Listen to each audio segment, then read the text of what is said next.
10,000 টাকার বিনিময় আপনাকে কিনে নেওয়া হয়েছে। যেমন একটা গরুকে কিনে নিয়ে খুঁটাই বেঁধে রাখে, ইচ্ছা হলে মেঘ থেকে তুলবে, ইচ্ছা হলে তাকে ঘরে তুলবে, ইচ্ছা হলে তাকে এখান থেকে ওখানে সরাবে। ওই রকমই আপনি হলেন স্বামীর খুঁটার বাঁধা গাই। আপনাকে ওই স্বামীর হুকুম মতো উঠতে হবে, হুকুম মতো বসতে হবে। মরা বাবার লাশ যদি দেখতে না যেতে দেয় তবেও মেনে নিতে হবে। বাবা মারা গেছে, যদি মানা করে দেয় না যাবে না, হুজ্জিটা করতে হবে না, একটু কষ্ট হবে কিন্তু স্বামীর এতাআত হয়ে যাবে। আর যদি হুজ্জিটা করে দেয়, আর সংসার হুজ্জিটা করার কারণেই হলো সংসার ভাঙ্গা। কিরকম ফের বুঝিয়ে দিই একটু। কি হুজ্জিটা? কইছে তুমি যাইবে না, কইছে না যাবো না। ও না যাবে না, যাগ্যা আমি যাবো। বেরিয়ে দেখ, তোর কাঠ খুঁড়ে ভেঙে দেবো। ও বলছে তোর কাঠ খুঁড়ে ভেঙে দেবো, তুই বেরিয়ে দেখ। ও তারপরও হুজ্জিটা করে জবরদস্তি এবার ব্যাগটা গুছিয়ে নিয়ে বেরিয়ে চলে আসছে। যখন ও বেরিয়ে এসছে, এ তখন একটা ডানটা নিয়েছিল, এদিকে যখন এই ডানটা তুলেছে, ওখানে একটা ঝাঁটা পড়েছিল, এরকম করে আঁচলটাকে ধরে কোমরে গুঞ্জলে তোর কইছে, ঝাঁটাটা তুলে কইছে মদ লোকেছে তার লেগে সব দিনই চলবে নাকি, আমি ওই দিয়ে দেবো। ঝাঁটা তুললে কইছে আমি ওই দিয়ে দেবো। किरदार बद पे ये खुद ही गुस्से में आएगी, सौहर दिखाए डंडा तो ये झाड़ू दिखाएगी। किरदार बद पे ये खुद ही गुस्से में आएगी, सौहर दिखाए डंडा तो वो झाड़ू दिखाएगी। लोगों इसीलिए आज घर में बरकत नहीं रही, बिफाते मसी अब कोई औरत नहीं रही। এই কারণে বাড়িতে বরকত নেই। কেমন হয় বরকত যায়? হুজ্জিটা করে বেরিয়ে চলে গেল। বলছে আচ্ছা তোর উপরে লাঠি তুললাম, আমার হক আছে, তাহলে তুই আমার উপরে ঝাঁটা তুললি, ঠিক আছে যা, আমি আর আনতে যাব না। চলে গেল। 15 দিন 1 মাস হয়ে যাচ্ছে, আর আনতে যায় না। এবার ওর ভাইরাকে বলছিল ভাই রাগ করে আর আসে না, তাকে থুই আই রেখাই তো। ভাইরা কি তাল দিচ্ছে, তুই কি বেশি হয়ে গেছিস নাকি, যাস না, আপনি আসবে, দেখি ওর কতদিন চলে। 1 মাস যাবে, 2 মাস যাবে, 3 মাস যাবে, 4 মাস যাবে, 5 মাসের পরে এবার কেস হবে। ও বলবে আমার বউ আটকে রেখেছে, পাঠাই না। আর এরা কেস করবে, বলবে কি আমার বোনকে নিয়ে যায় না, ভরণ পোষণও দেয় না। এবার সালা বাবু বলবে দুলা ভাইয়ের কাছে হারবো না, টাকা যতই লাগুক। এবার দুলা ভাই বলবে সালা বাবুর কাছে হারবো না, তাহলে জমি বিক্রি হলে বিক্রি করব। এদিক থেকে দিবে 5,000 ভারী করার জন্য, ই দিবে 10,000, ও দিবে 15,000, ও দিবে 30,000। এই করতে করতে টাকা শেষ। এবার ও বিক্রি করবে গাড়ি, ই বিক্রি করবে গাভী।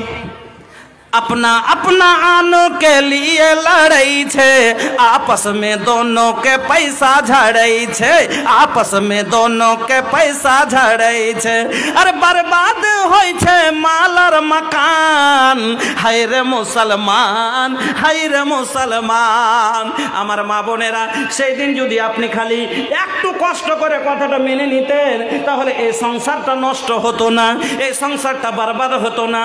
আর যদি মেনে নেন কি পাবেন? নবী বলছেন মহিলারা যদি 4খানা কাজ করে, তাহলে জান্নাতের 8টা দরওয়াজা আল্লাহ রাব্বুল আলামিন সেই দিন খুলে দিয়ে বলবেন যেটা দিয়ে ইচ্ছা জান্নাতে প্রবেশ করো। 4খানা কাজ কি? 1 নাম্বার আলমারা তো এজা সল্লাত খামসা, যে মহিলারা 5 ওয়াক্ত সলাত আদায় করবে, নামাজ পড়বে, ফরজ রোজ নামাজ কোনোদিন ছাড়বে না। যে কয়টা দিন আল্লাহ তার মাহিনার জন্য তাকে মাফ করে দিয়েছেন, ওই কয়দিন বাদে তার নেফাস আর হাইজের বেলায় শুধু ওইটুকু বাদ দিয়ে যারা ফরজ নামাজ কোনোদিন ছাড়বে না। 2 নম্বরে নবী বললেন ওয়াসামাত সাহরাহা, যারা রমজান মাসের রোজা রাখবে। 3 নম্বরে নবী বললেন ওয়া আহসানাত ফারজাহা, যারা সততার খেয়াল রাখবে, বেপরদা চলবে না, নিজের ইজ্জত নষ্ট করবে না। কিন্তু আল্লাহ রে আল্লাহ, আমার মা বোনদের কি হয়ে গেল? ওগো মা, কেন বোঝেন না? আল্লাহর জমিনে সব চাইতে দামি জিনিস হলেন আপনি, সোনার চাইতে দামি, হীরামণি মুক্তার চাইতে দামি। মাগো আল্লাহর রাসূল বলছেন আর দুনিয়া কুল্লুহা মাতা ওয়া খায়রু মাতাঈদ দুনিয়া আল মারাতুস সালেহা। দুনিয়াতে যতগুলো জিনিস আছে সোনা চাঁদি হীরামণি মুক্তা, তার মধ্যে সব চাইতে দামি বস্তু হলো আমার মা বোন যারা নেক মহিলা, আমার মা বোনেরা। আর নেক মহিলা হতে গেলে বিনা পর্দাতে নেক হওয়া যাবে না। ওগো মা কেন বুঝেন না যে আপনি ইমাম বুখারী জন্ম দেনেওয়ালি মহিলা? ওগো মা ইমাম শাফি আপনার পেট থেকে, ইমাম মুসলিম আপনার পেট থেকে। ওগো মা কেন বোঝেন না শাইখুল হাদিস আপনার পেট থেকে? আপনি হয়তো ভাবছেন আমি কালো, আমার রূপ নাই। যদিও রূপ না থাকে তবে আপনার দাম কত শুনেলেন?